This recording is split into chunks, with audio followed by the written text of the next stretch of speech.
देखिए, ये सारी चीजें जो है कहने में तो बहुत अच्छी लगती हैं, लेकिन शिक्षा मंत्री जी से मैं ये पूछना चाहता हूं कि पिछले 2 वर्षों में आपने जो स्कूलों का एक जो स्ट्रक्चर था उसको कमजोर करने का काम किया है। आपने अब तक 10 ऐसे ऑर्डर किए हैं जिनको आपने फिर वापस लेना पड़ा है।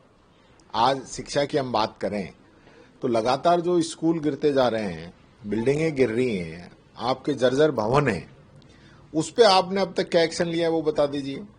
हजारों की संख्या में कमरे जो हैं वो जर्जर हो चुके हैं, उसके लिए कोई बयान देंगे नहीं। ये तो अच्छी बात है, बिना पैसे की हो रही है, अगर करते हैं तो इसमें तो अच्छी बात है, इससे कोई नेगेटिव बात तो है नहीं। राष्ट्रगान और राष्ट्रगीत तो ये तो हमारे, मैं समझता हूँ, देशभक्ति की चीजें हैं और ये तो होनी चाहिए, होती रही है। ये नहीं कह रहे जब कौन से राष्ट्रगान और राष्ट्रगीत विद्यालयों के अंदर नहीं होता है, हम भी तो जब पढ़ते थे जब भी होता था। तो ये सिर्फ एक चर्चाओं में बने रहने के लिए कर रहे हैं। मुझे ये खुशी होती है कि अभी जैसे इन्होंने घोषणा की थी कि हम सभी बच्चों को 1200 रुपए देंगे ड्रेस के लिए, वो 1200 रुपए देते, अब उसको घटा के इन्होंने 600 कर दिया है, आधा कर दिया है। और ओबीसी और जनरल कास्ट इनके तो बच्चों को हटा ही दिया है। तो उस विषय में मंत्री जी बोलें और जो स्कूलों के अंदर मूलभूत सुविधाओं की जो कमी है उनको पूरा करने का काम करें। चुनाव आयोग ने 12 राज्यों में एसआर करने का निर्णय लिया है, वहीं असम में भी स्पेशल एसआर करेंगे, क्या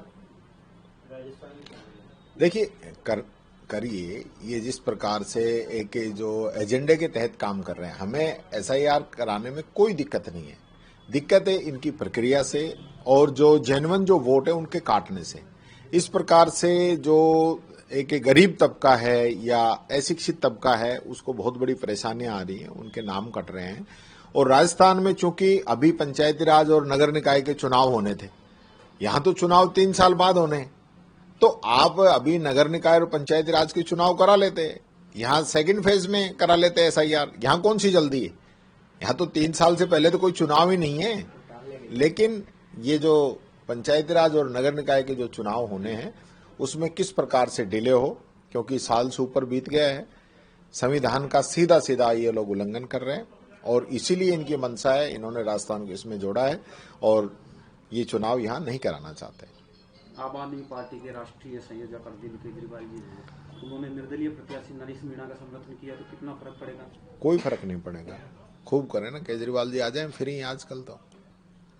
जैसलमेर में भी अभी कुछ दिन पहले एक बस जलने की घटना हुई, कल भी सामने आई, तो किस तरीके की कमेटियां बनाते हैं, जांच कमेटियां बनाते हैं, इसमें ही परिवहन के जो सेक्रेटरी हैं वही उन कमेटियों के अध्यक्ष होते हैं? देखिए, इस सरकार के अंदर जो सेम नेचर के केस हैं, वो एक केस जब आता है तो लोगों का ये रहता है कि भाई आगे इस प्रकार की दुर्घटनाओं पे रोक लगेगी। स्कूल की बिल्डिंग गिरने लगी, बच्चे मरने लगे, लगातार बिल्डिंगें गिरती रही और बच्चे मरते रहे। उसके बाद हॉस्पिटल्स के अंदर आग लगने लगी, लगातार हॉस्पिटल्स के अंदर आग लगती रही और बच्चे मरते रहे।